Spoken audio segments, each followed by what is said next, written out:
Welcome back everyone to Art a la carte. Today I'm going to be talking about drawing with some motion, and we're going to be drawing a wolf running today. And our main focus is how to get that motion and power in a drawing. I do have lots of videos on how to draw wolves, so if you want a step-by-step on the wolf anatomy, definitely check those out. But this one is just kind of to how to get those lines going. So first I went and I found some different reference photos. So what I'll do is I will put the reference photo that I'm using right here. Alright, so what I'm going to go ahead and do is I'm going to sketch in the shapes that we see from this wolf. And I always usually generally start from the head or the shoulders because it's kind of the powerhouse.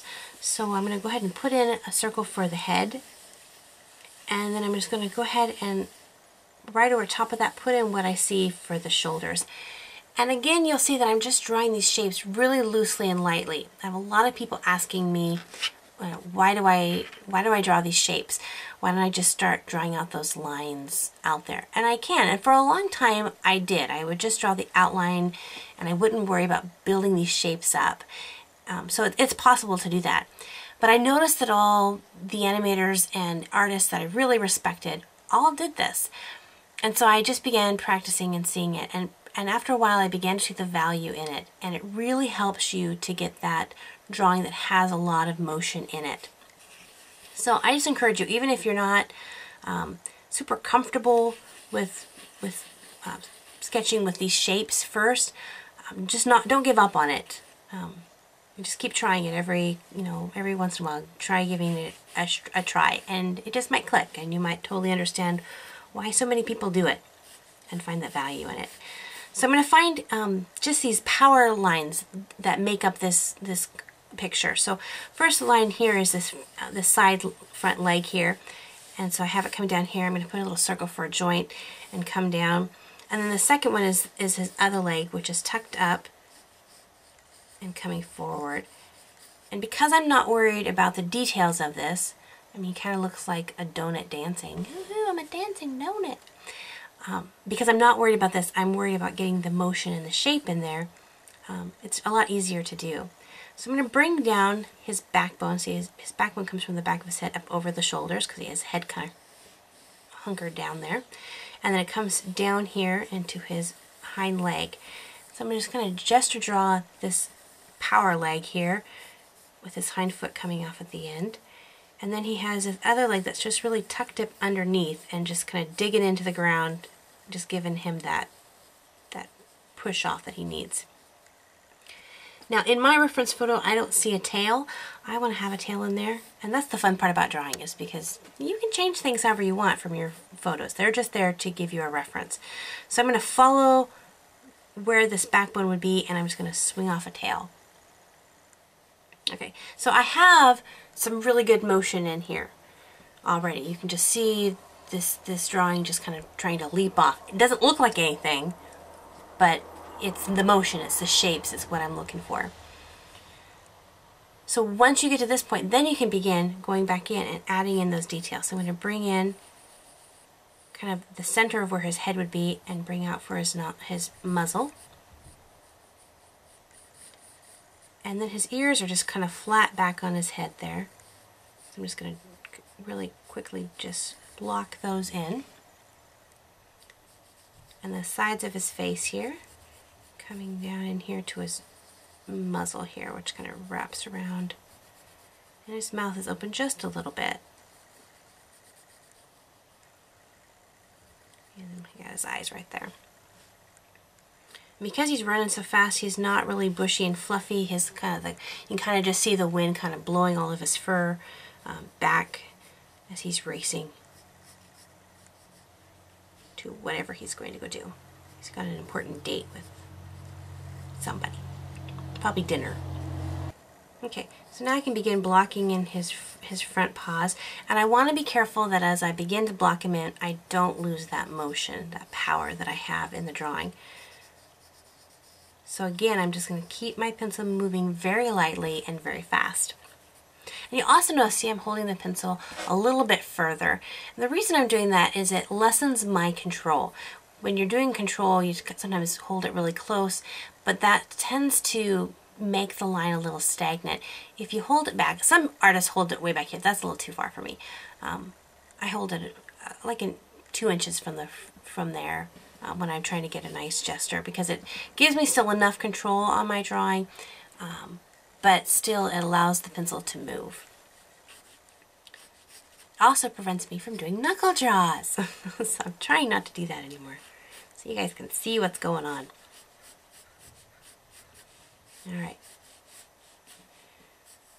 So see how that line, just a sweeping line, instead of just coming really straight and jagged, it's got some really good motion.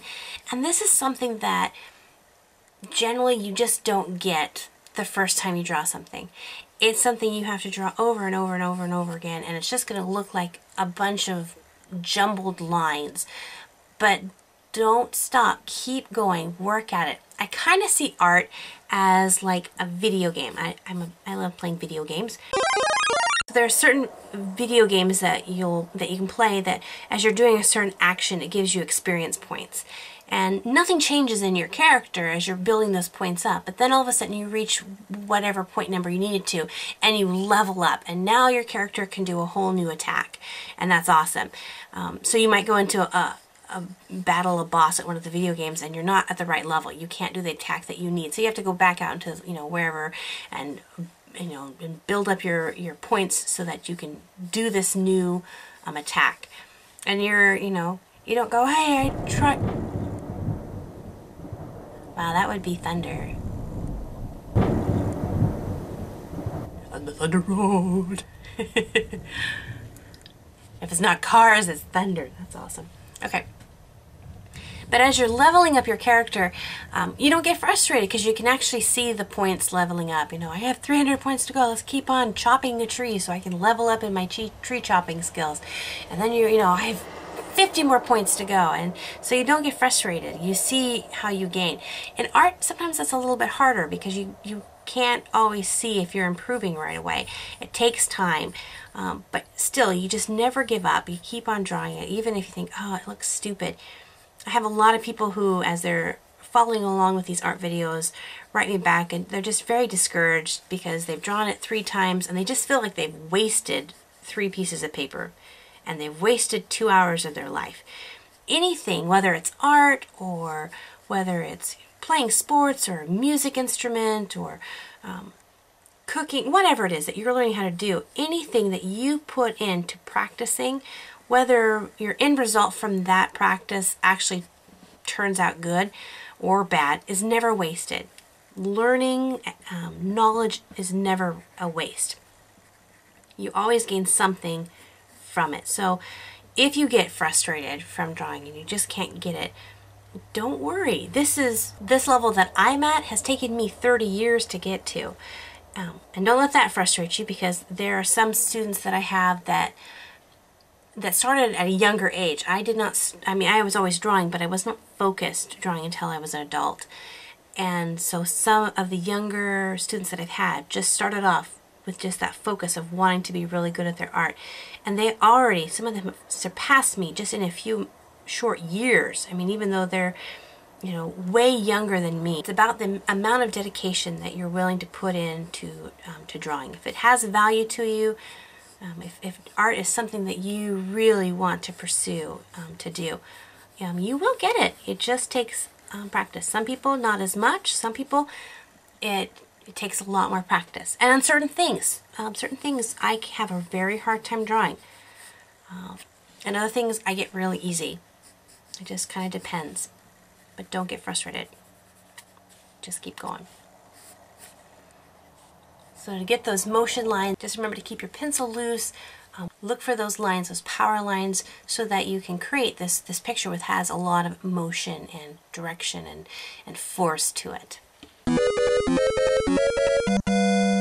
Well, I hope that this little kind of, it wasn't really a how to draw video, but kind of a discussion on drawing motion and shapes. Kind of a fun subject. I don't know. Maybe not so fun for the rabbit. Run, bunny foo-foo, run! It's okay. His bunny hole is right around the corner. He'll get there in time. Maybe. It's the circle of life. Anyway, well, I hope you enjoyed this. I would love to see your drawings and your progress as you work on trying to get motion into your drawings. So please post those pictures to my Facebook page. The description is on the link below. If you're not already a subscriber to my channel, hit that subscribe button so that you don't miss out on any future videos. And as always, I love to hear from you guys, so please leave those comments. And also, what would really help me out is if you share these videos across the social media so that more people can find how much fun drawing is. So thank you guys so much for drawing with me today. I hope you had a fun time with me. So until we draw again in our next video, I'll see you later. God bless you guys. Have a great day, and we'll talk to you later. Bye-bye.